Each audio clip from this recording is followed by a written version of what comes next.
A few days ago on my video, Mick Mara's Had to Fight, a viewer named Fred Schmidt left a very powerful comment.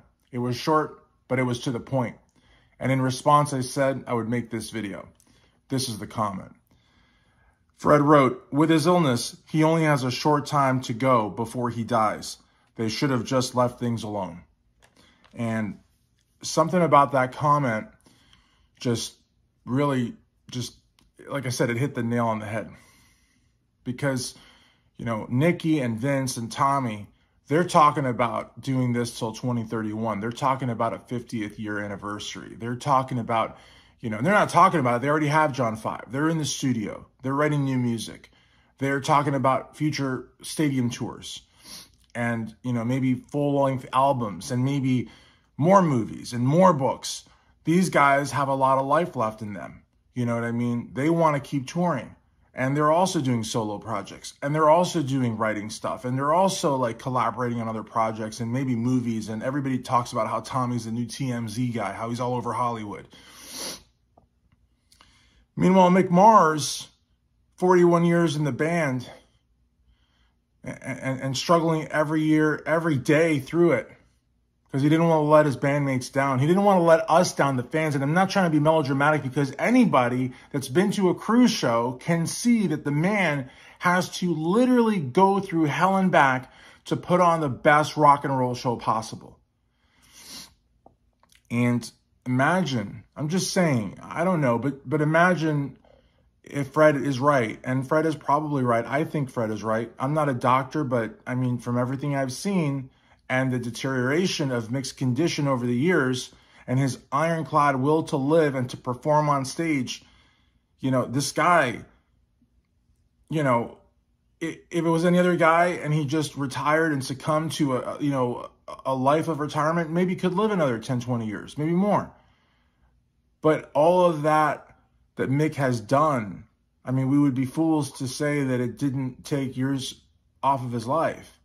You know, I mean, he was like, he may not have been doing cartwheels, but guys, you know, doing a stage set in a stadium tour 36 times in a year with that condition, going through that kind of pain, is going to take a toll.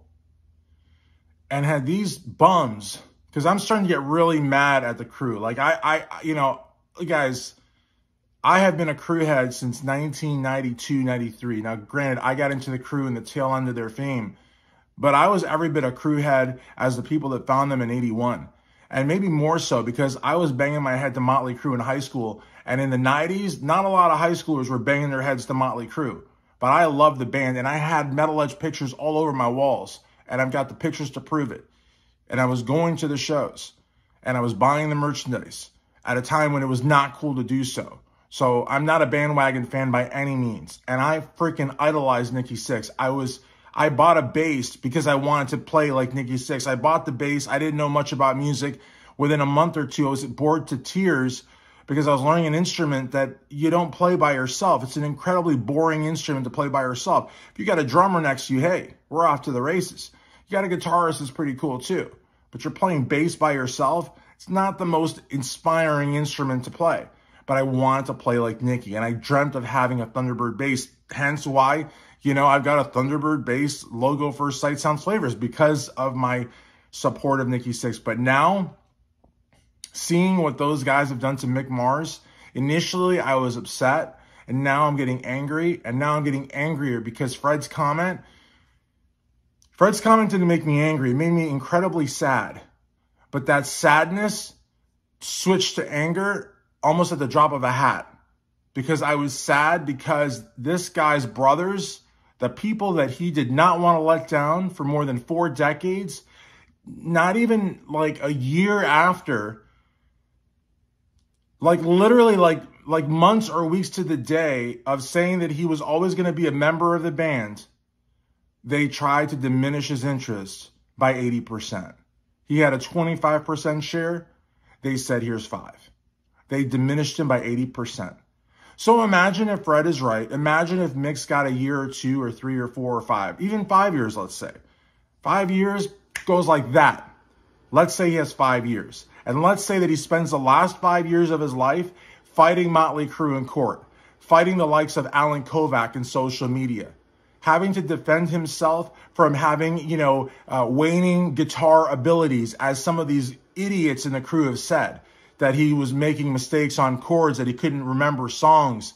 And Nikki and this schmuck of a lawyer / manager, Alan Kovac, suggesting that he has the inability to make decisions for himself, that he's the victim of elder abuse. I mean, can you imagine, is this a dignified retirement? Now, some would say, well, he didn't have to fight.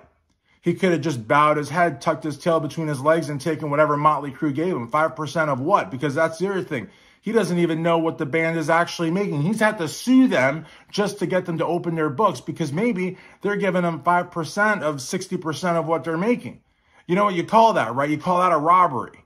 And so, of course, Mick's not going to sit down and take it. Why should he sit down and take it?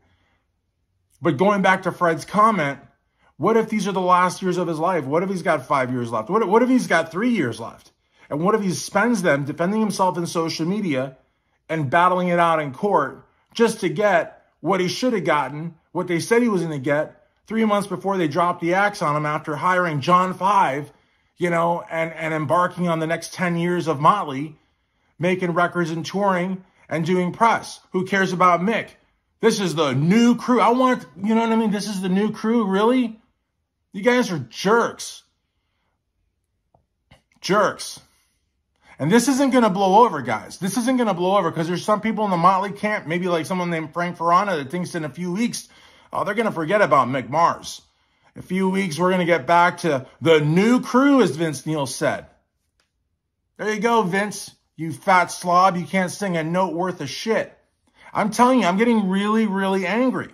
I'm getting really, really angry. I don't care if Tommy goes off and does a super pre-produced, overproduced solo record that doesn't sound like anything. I don't care if Nikki goes and does 10 projects. I don't care if Vince takes his fat ass with Dana Strum to a bunch of club tours and plays casinos and horse festivals for free. I don't care. What you guys did to Mick Mars has pissed me off.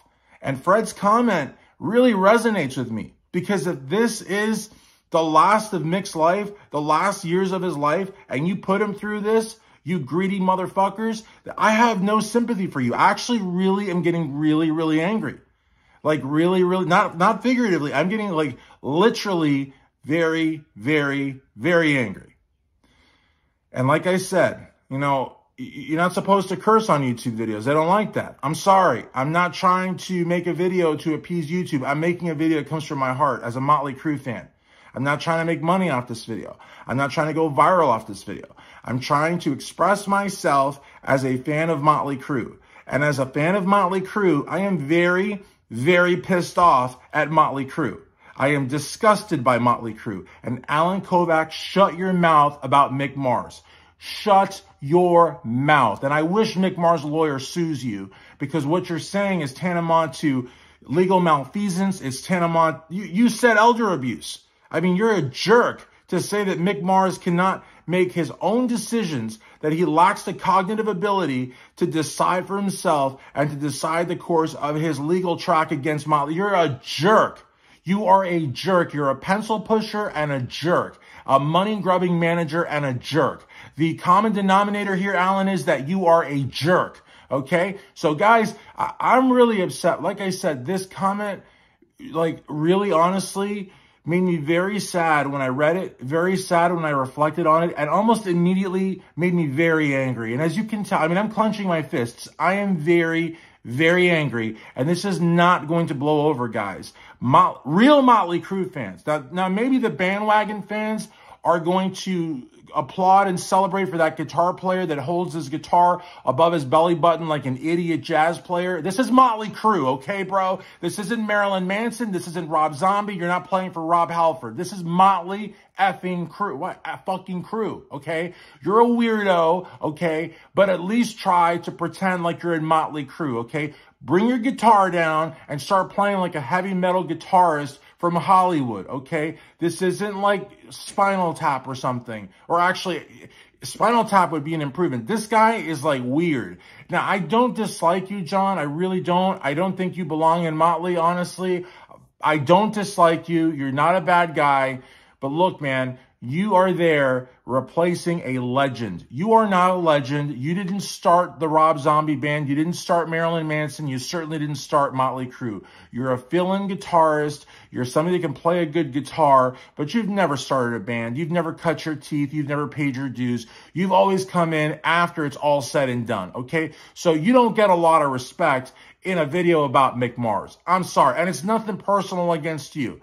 But this is where you're at, okay? So I'm sorry, but it comes with the dinner.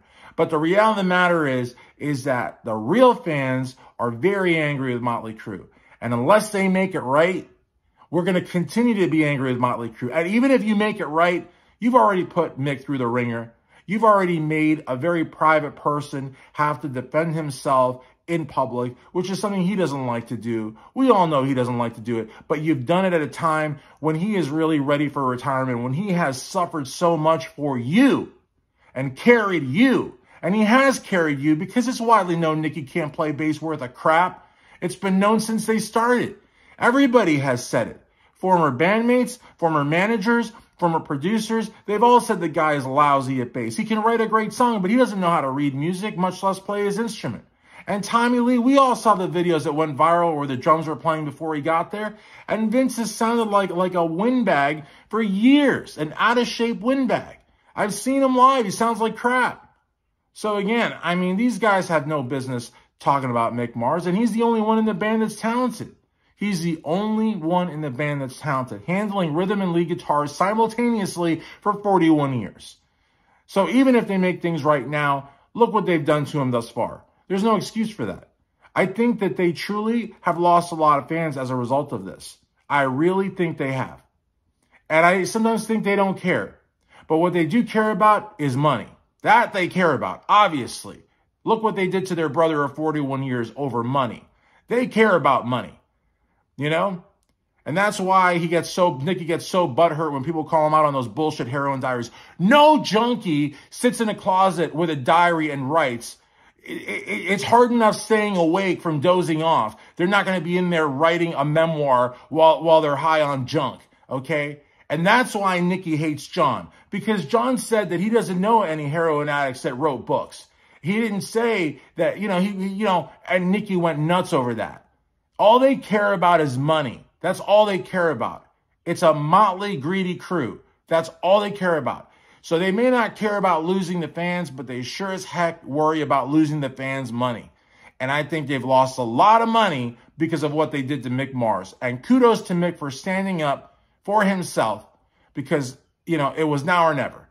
And kudos to Fred Schmidt for just this, this comment. I mean, I even wrote it down. I didn't want to get it wrong. I wanted to say it word for word because it just really hit the nail on the head. It made me incredibly sad. And almost immediately afterwards, incredibly angry.